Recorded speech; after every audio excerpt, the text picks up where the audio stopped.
oops, destroying things. So I will hide behind my computers, so you don't see me so much. So I'm really happy to be here. I'm always going to Hardware.io, whether it's in Europe or now here. So it's a good thing I'm here for the first edition. I'm really happy about that. I learned I was going to make a talk here 1 week ago, so I didn't test this yet. So let's see how it goes. So we were talking about integrated security a lot during the conference already with the two Chris's that were doing a good job of like showing us the different stuff.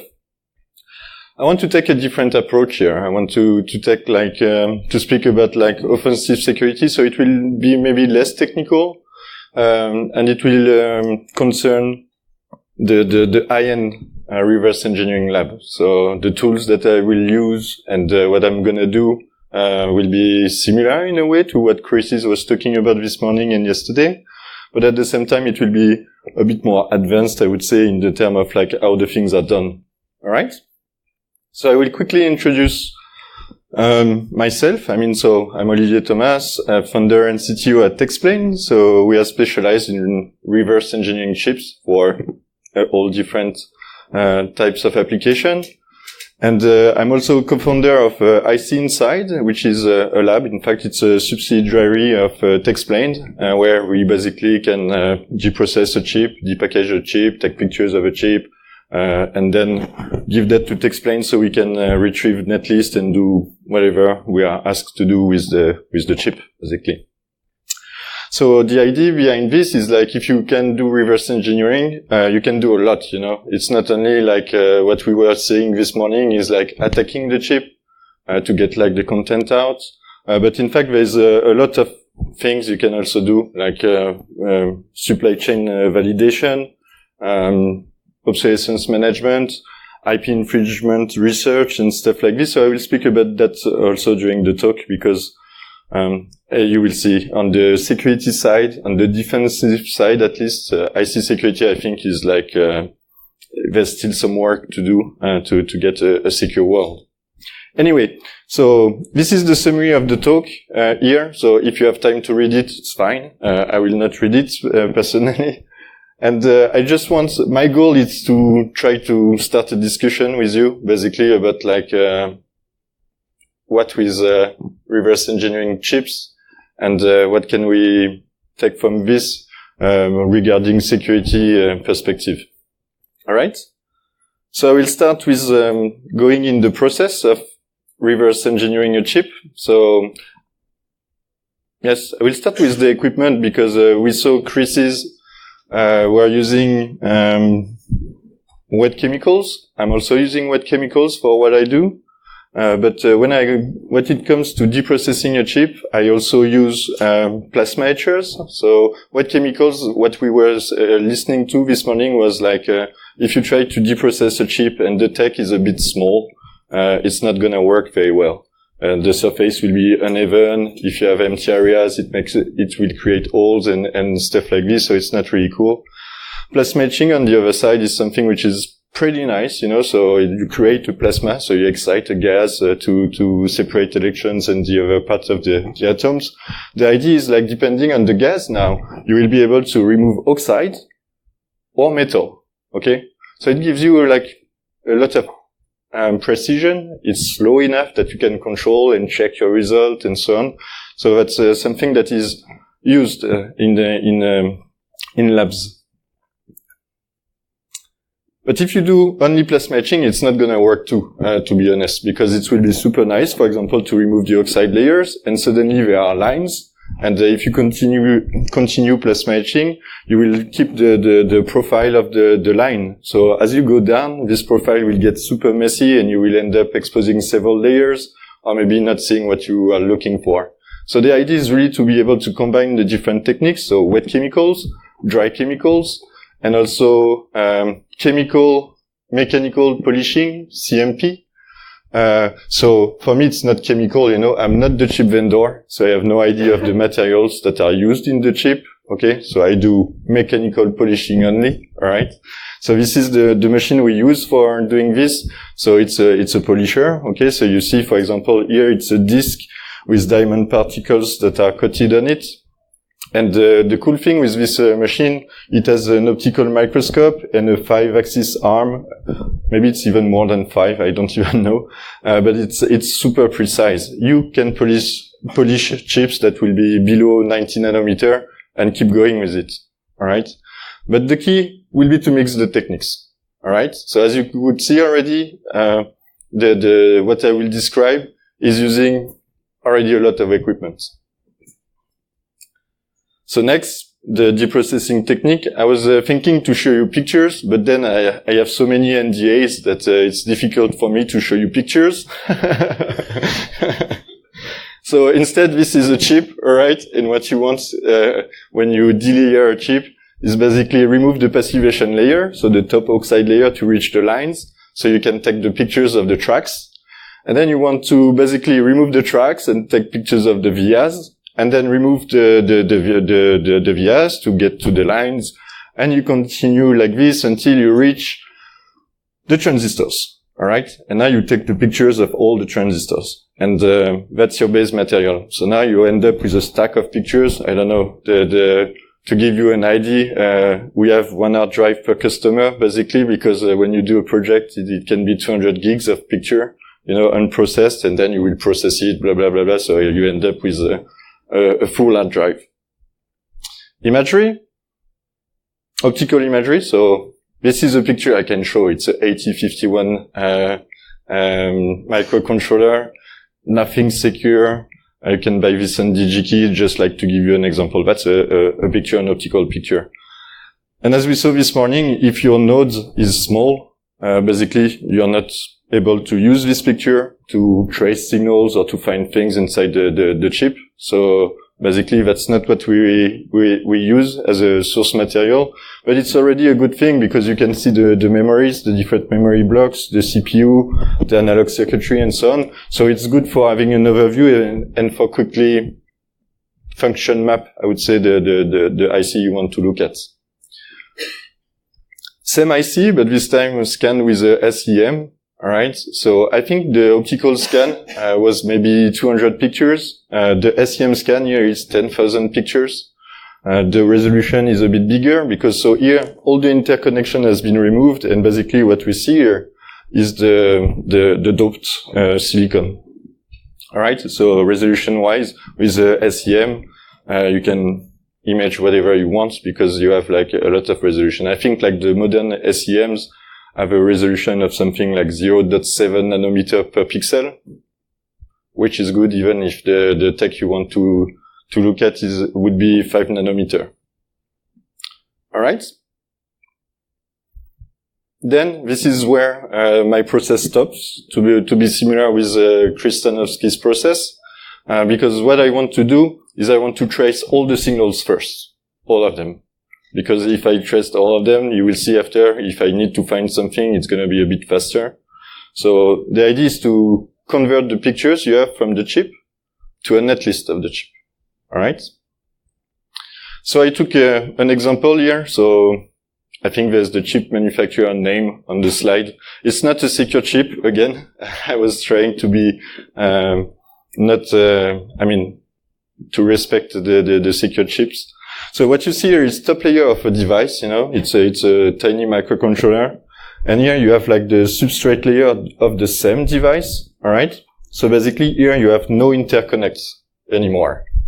Only the substrate. So what we see is basically the footprints of all the transistors that are on the silicon. Alright? And what you see here is a tool, in fact, that will be used to extract every features from pictures we will take and to get like a HDL model of the chip. So the HDL model I want to have will be only the digital core. Okay? So I give trainings and I say always to the attendees when it comes to analog circuitry, and if I ask what is this zone and if it's analog, I accept two answers, which are basically this is analog circuitry or I don't care. Okay? So if you want to attack a chip, basically the analog circuitry is not something you want to look at, because abusing the logic is what you want to go for. Alright? So, if you take a chip and you look at the cross-section, you will see it's made of layers, alright? So you have to make a difference between the top layers, which are interconnect, lines, and via, okay, a lot of them. This is passive. I mean, there's no, like, it's not something active or smart to any extent, so just wiring, okay, dumb wiring. And for all of this layer, what you want is basically extract the vias. Okay, so you see, for example, here it's via one layer, and all the red dots is basically a polygon put instead of the via. All right. You will do the same with lines. Lines are not green when you take a SEM picture, so that's a polygon that represents the line that was that has been imaged. And then you want to go to the lower layer. Okay. Because on the lower layer, what you will see is basically the transistors. So on this picture, you have the transistors, basically 4 of them. And with metal 1, which is the first layer of interconnect, you will be able to say this is, I don't even know, an OR standard cell. Alright? By just reverse engineering this. A chip, the digital logic, is made of standard cells only. So basically you have some kind of a library, the standard cell library, with, I don't know, between 100 and 1000 different of those cells. And then it's just like duplicated everywhere on the chip.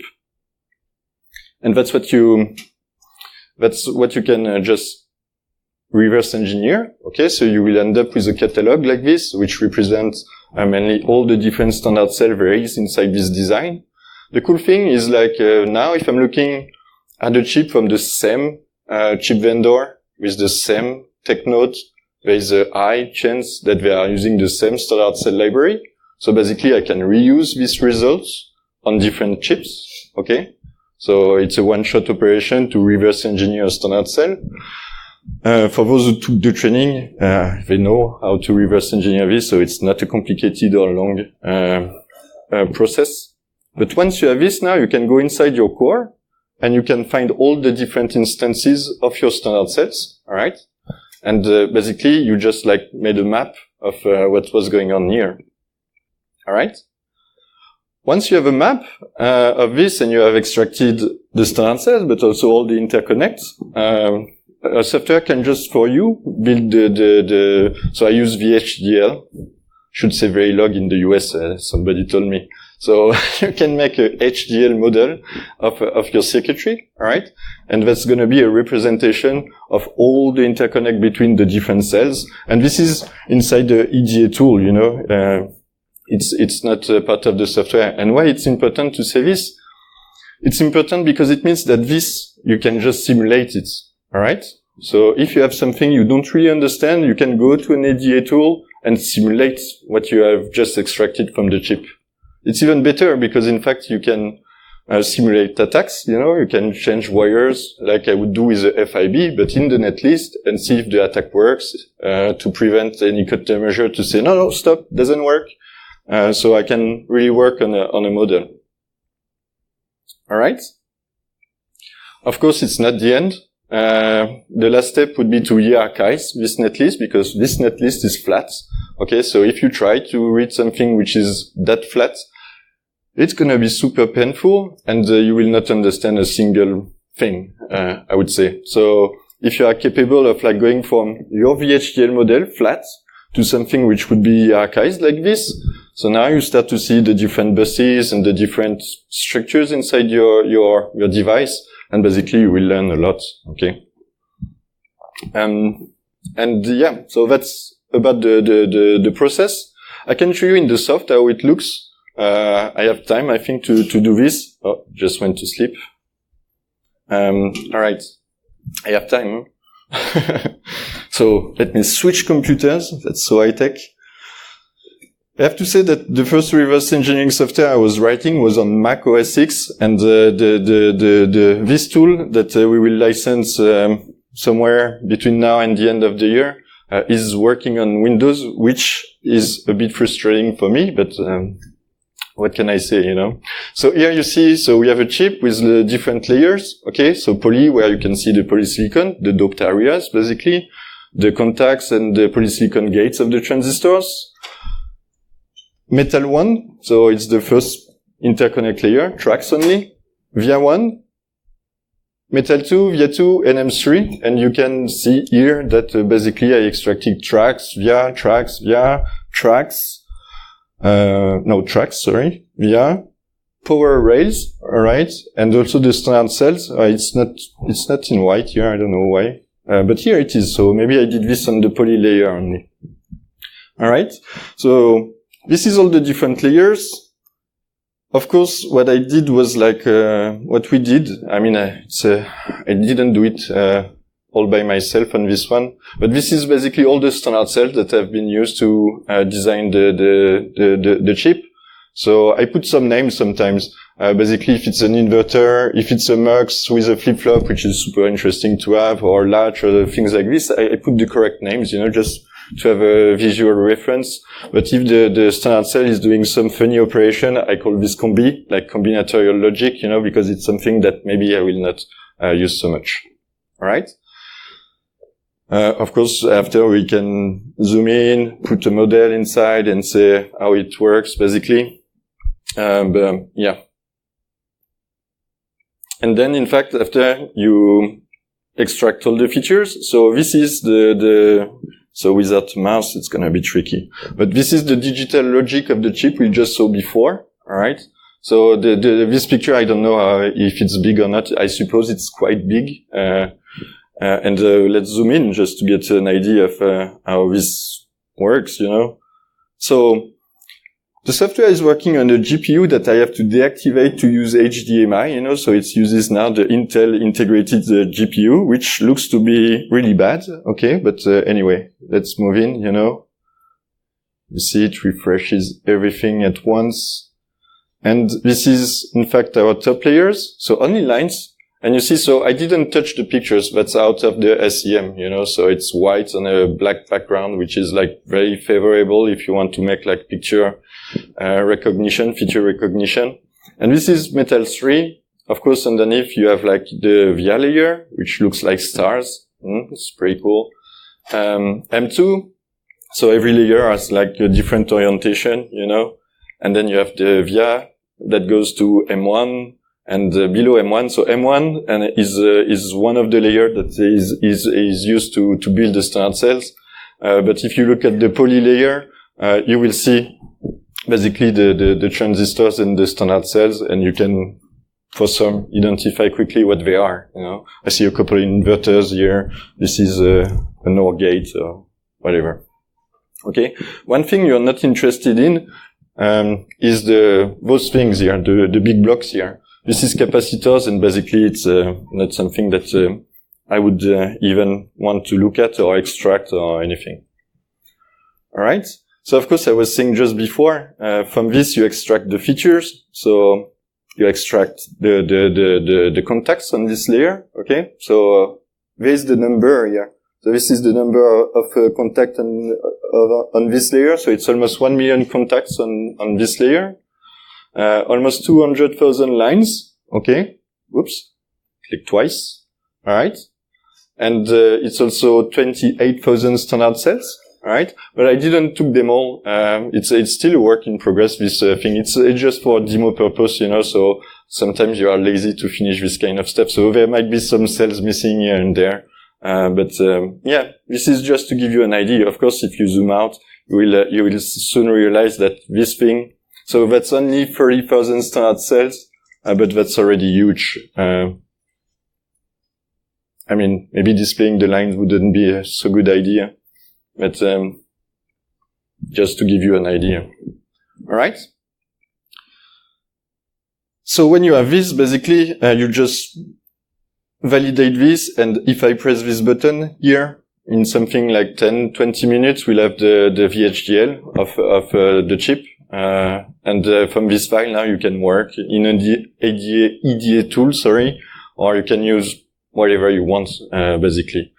The pictures at scale, you can also export the layers and go to Photoshop if you want to trace the old school way, but I would think it's not the right way to do it. Alright, so I switch to the other computer now because it's fun. You see?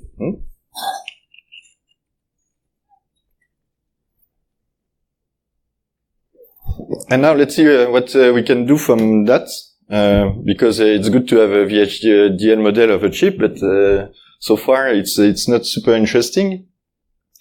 So the first thing is, how do you navigate the netlist? All right. So we were seeing nice pictures with signal trace, and I used to do this a lot, and even like put paper on the floor to draw the schematic, which is a bit funny. Yeah, I can show you maybe like this. I have here a small tracing tool. Let's call it this way. So same chip again. So here you can see I have the netlist. This is the netlist, So if you want to read this and make sense of this, that's going to be tricky. Okay. Because this is thousands of lines. You see the cursor is just about here.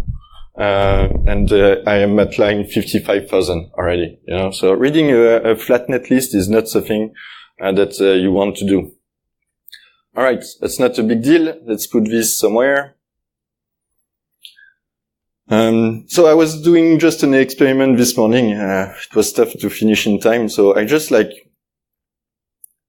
traced an output of a memory, okay? And I wanted to know where this output was going, because maybe if I can find a latch or a register when I can tamper with the data, I can start to play like Chris was doing, like linear code extraction techniques or whatever you want. So let's paste this here. And so now I will trace signals in the netlist like this. All right. So this is basically the output of the memory. It goes to a standard cell, which is combinatorial. I don't really care. But now it arrives inside this, which is a flip-flop, but also a multiplexer. And now I'm getting excited.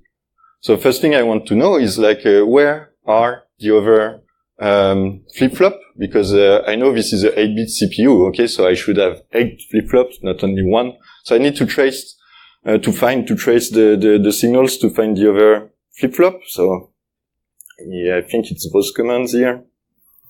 So if I copy-paste this here and I do this, now what I did is basically I followed the clock back, and then I said follow the clock in the other direction, and bam, I have 8 flip-flop, which is becoming super interesting because now I have a full register and I know where this register is, and I can start to play with it.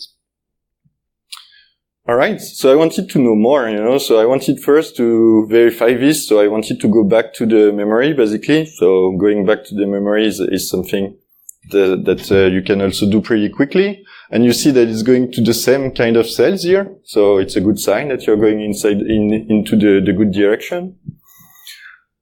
And then I wanted to see more. So the investigate part here is not interesting. Tracing back to first cell after memory output is not interesting. I mean, we can do it just for the fun, a few lines. And in fact, you will see, inverters. So I don't have them all. As I was saying, I don't have all the cells on this chip, but who cares? I mean, you get the idea. But then I wanted to see something else, because when you have something which is a flip-flop and at the same time a multiplexer, we are not far, I think, from a scan chain, a debug chain. And this is always interesting to know where those things are. So I just traced the other inputs. Basically, if that's a scan chain, it means that I have the regular way of giving data to the CPU. But if I activate the other mode, now this should be a shift register, and all those JTAG thing and stuff like this are like this. So I did try on 2 cells to trace basically the other input just to see what's going on. And guess what? I have so I don't know where I started. This is getting messy here. But you see that input A here is going to from one of the flip-flop to the next one, from one other flip-flop to the next one. So you start to see the chain, basically, and you know now the order of the bits at the same time, because that's a chain, so it gives the order for you, and you can trace this back. Next step, on this thing, if I want, for example, let's say this scan thing, let's say it's not this chip, because this chip is super simple and everything, but let's say this is a SoC now, and I found something like this, I would think JTAG, And maybe the JTAG would be locked for some reason.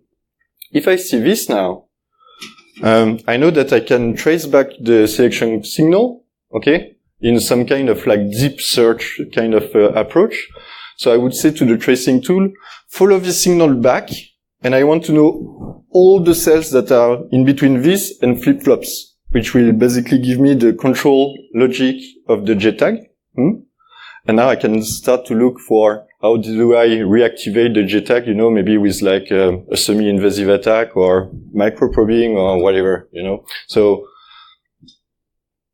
I mean, this is one possibility. And so then I wanted to do much more, but I got out of time. I ran out of time. So I think it's just like to give you the idea of like how things can get analyzed, you know, if you automate the thing to this extent, you know. Remember, this is only from pictures. So, all right, netlist navigation. So, of course, when you do like a security assessment, or if you want to extract an NVM memory from a chip, you can use this kind of like tracing approach. You know, you will get in no time to the first register. When I say no time, it's one click, and then if the register is like something like this one, you will be able to perform like a linear code extraction attack and get the content of the memory. All right, so that's one thing. I wanted also to show you another example when you simulate things. All right, and Chris was speaking about ROMs yesterday, so I was like, okay, let's take a ROM where everything is like it's the worst condition ever. You know, so we are speaking about like small tech nodes. Scrambling for the word lines inside the ROM, scrambling for the bit lines inside the ROM, plus encryption inside the digital core. How do you get the thing out? You microprobe maybe? Yeah, that's legit. It would work. But if you have the netlist of the chip, you can do something different. So I took this ROM, you know, and it's worst case scenario, let's say. You see, even like here, if you look at the buffers, and you try to count the output, you will end up with numbers like 47, you know. So a chip with 47 output for the ROM, you know, doesn't really make sense, you know. So it's just a tell that something is going to be really complicated here. So basically, you can still use the tool because you have the netlist of the chip. First you can extract the bits, alright? So now there is like some tools available on the web for this, I heard. So it's good, but let's say you extract the bits, but now you can basically create a model of the complete ROM. So here you have like all the addressing logic, so basically the addresses of the ROM arrives here in this block. This is the address decoder, so you have like the schematic of all of those things. The tracing tool, when it's doing the schematic, it's also doing the HDL of the block, only what you traced, you know, which is useful if you want to archive, for example, the thing, or if you want to simulate. And in this case, I want to simulate. So now inside this model, there's the scrambling. It's inside. I have no idea of how it works, but this is described in the model. So if I want to know, I can check, but I don't want to know. It's okay. The model knows for me. Then I will go inside the digital logic, and I will use again some kind of like deep search thing inside to recover basically the decryption circuitry. All right, and if I have all of this now, I can write a test bench for my VHDL model, which would be give first address to the ROM, and the model will tell me what's the decrypted value. All right, and I can loop now through all the different addresses and get the ROM content in clear. I will not know what was going on inside. I will just get the correct data, you know. No FIBs, only pictures. So reverse engineering is cool. All right. It doesn't stop here for me, you know. And this is, I mean, like, so far it's cool, it's technical, we're having fun. After I will be more politic and we can fight. But to me, if you get this kind of capabilities, and the bad guys can, and some other guys can, I mean, like a lot of guys can, maybe. No, it's not so much, but some, at least. You can do things that are pretty funny, you know. So clock glitching, for example. Clock glitching, if you do this from the outside of a chip, what is going to happen is like, you will have no clue of what's going on inside, you know. I did something, there's a fault, and maybe I can take advantage over it, and that's it. The effect is kind of global, you know, so it's hard to pinpoint the exact chain of events that you created. But now, if you take a reverse engineering software and you follow the clock until it's created, you will see the clock distribution tree, all right? And now I can annotate few parts of my chip, and maybe this part is something I want to change, you know. I don't want this to be updated, for example, or, you know, I want to have control over my clock glitch. I want to play with the clock for example, not updating a register value.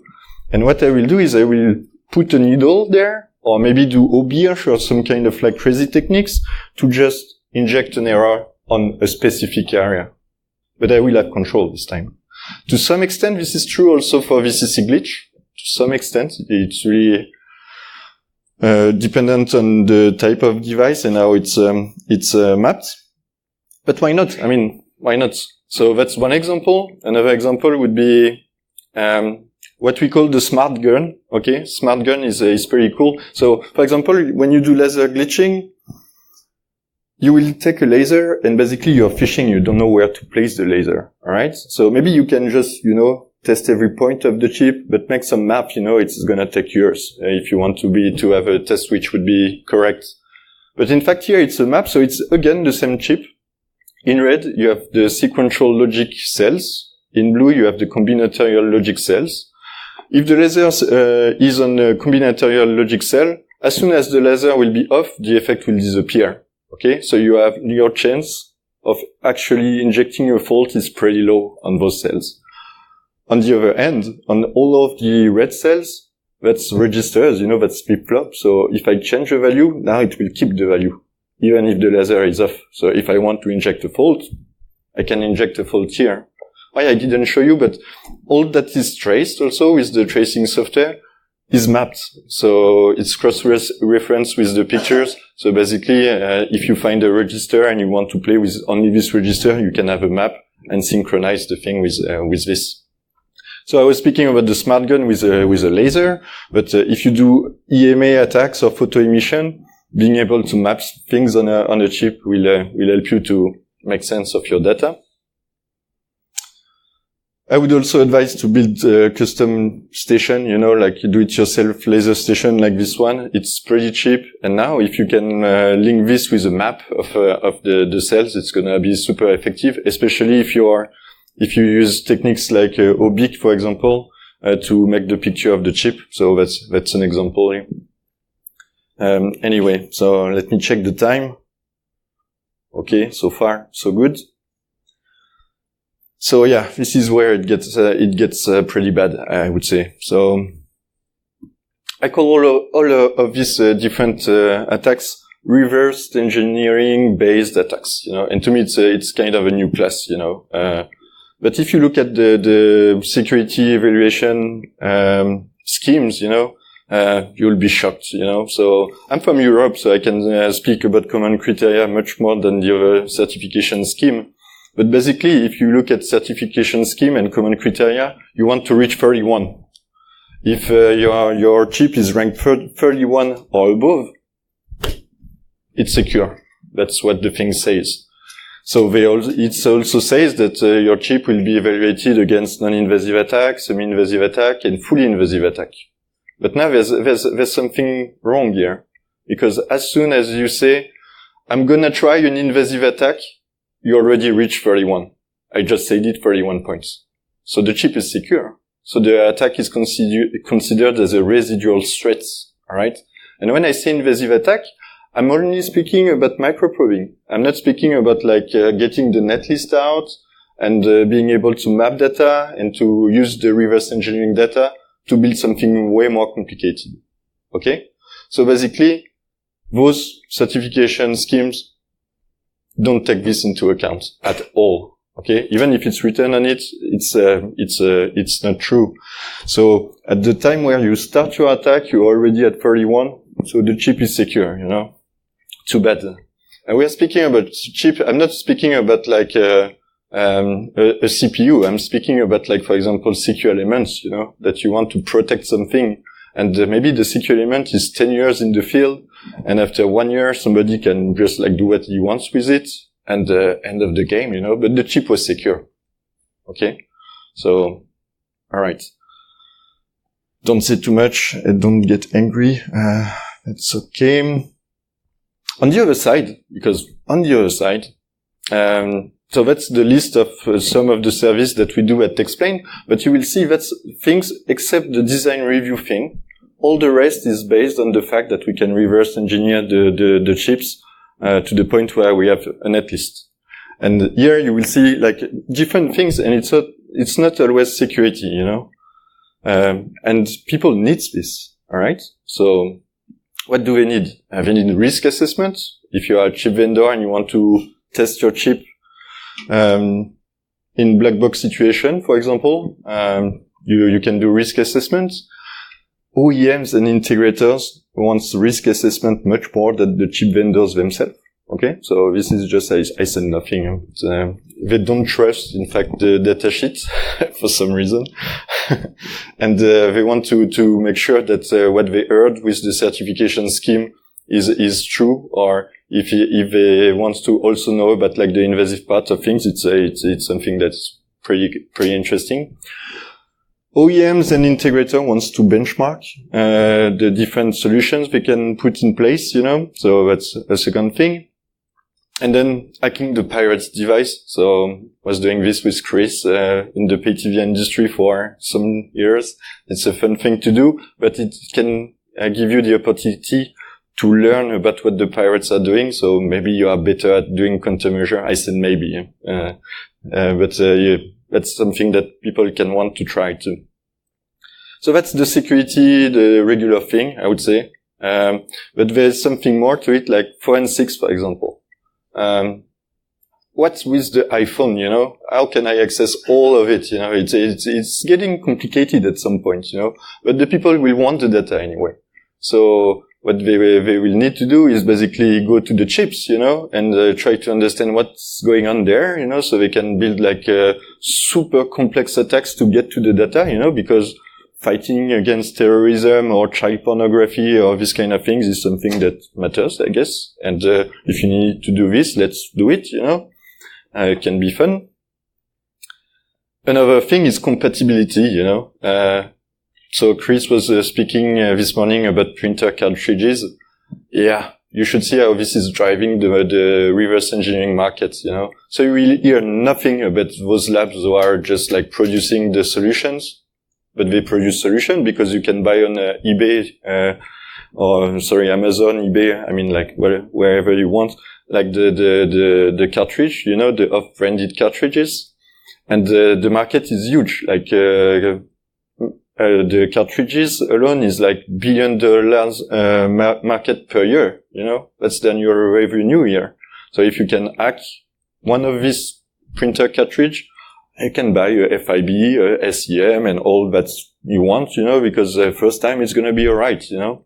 So, and it was driving, in a way, like the research in IC security, but it never reached the public domain, you know. That's the cool thing, in a way. There's other domains that have this kind of demands, you know, like I listed here automotive, for example. Yeah, what if you want to build something on a car, you know, and in fact you cannot access anything because like it's all only proprietary systems and you have no access to it and blah blah blah blah. Reverse engineering can be something that's cool for this. Looking for counterfeits. I'm not sure I need to go to the netlist for this, but why not? I mean, here you have like 4 different generations of chips that are used in lightning cables counterfeits. But I just wanted to show you something. Here that's a huge microcontroller. Here it got a bit smaller. Then it got a bit smaller. It's different microcontrollers. So it means that the let's call them counterfeiters, they just like emulate the system. But look at the last one. The last one is a custom ASIC. There is enough money there that people can start to manufacture their own chips, you know. Why not? And this is what you're after. And if you want to understand what they did now, I think you have to reverse engineer the chips. why not? I mean, okay. So then, tribute to Joe, cool sticker. Hardware tree and backdoors, you know, how do you detect those? It's pretty hard, you know. So the supply chain is something that you want to validate, or at least you want to make sure that the chip you get out of the factory are the one you designed. Okay. It's a tough question, because how do you do is, like, you do side channel with test pattern and you try to get to the point. Yeah, but now if something is wrong, what do you learn from this? Okay. So I personally think that if and only if you can get to a golden sample, which is a good question. What's a golden sample? In that case, you can just like take chips, delayer the chips, align the pictures, and already optically you can look for difference. So optically it's not gonna be fun. So take all the features out of the chip and now compare the features. The cool thing now, if you see some extra circuitry or missing circuitry, you have the VHDL model of the extra circuitry or the missing circuitry. So you can characterize what you have in front of you and understand what's going on. Alright? So I think it's a good way of doing this, but there are other ways and blah blah. It's so slow to put things in place, you know, sometimes it's annoying. Anyway. Patent infringement is another demand that we have regularly, like, oh yeah, I think they stole our IP, you know, they don't pay and they are using the same thing. Okay, but how do you know? Can you prove it? No, I can't, you know, but now if I can take out the IP from the netlist and say, look, that's your IP in the competitor product, some people will get super happy about that. And it's logical. I mean, if I'm building chips, I want to make sure that my things are not stolen, you know, so I want to verify this. Obsolescence management. Yes, obsolescence management. I like when I have a phone call from somebody that says, I have a chip to reverse engineer. It's 1 square centimeters. Now I'm scared, you know, because 1 square centimeter, if the tech is like 90 nanometer or 40 nanometer, that's going to be like millions of gates, you know, and it's not gonna be fun. But then they say, no, that's 10,000 standard cells, and you're like, whoa, it's a shock, you know, on a so big surface. And the thing is, like, the tech they are working on are maybe 2 micrometer for the gates, so 2 micrometer, and now we are at 5 nanometer. So it's a factor, I don't know, it's a big difference. But anyway, so we have those systems that can be really complex, and there's a chip where nobody knows where the chip is coming from. The chip designer doesn't exist anymore. About the code inside, nobody knows. The only thing they know is like, this thing is discontinued, and at some point they will miss the chips, you know. So that's also a good thing. I mean, that we can, reverse engineer the netlist, so we can get the functionality, the hardware functionality. It's also a good thing that we can hack and get the code. I think it's legitimate in this case, and that we can maybe emulate the old chip inside the FPGA, and for the customer, instead of replacing the complete board, making a new design, you know, for making sure that the thing is working properly. Maybe you just need to replace this chip by a daughter board with a FPGA, or just an FPGA alone or something. That would be way easier to carry, basically.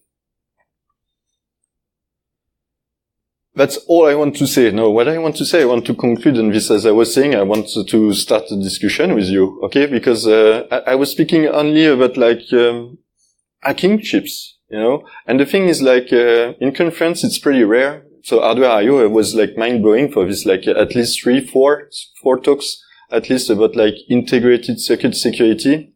Pretty cool.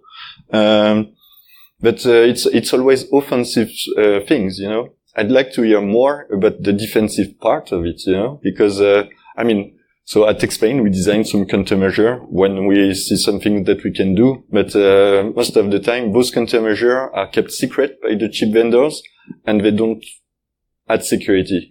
We can speak about, shield or S1 puff for encrypting flashes and stuff like this. It doesn't help. Okay. That's marketing. Yeah, would be really happy to speak with you after the talk and have some kind of feedback about the different application and how you see hardware security going, and yeah, that's it. So thank you for your attention. If you have some questions.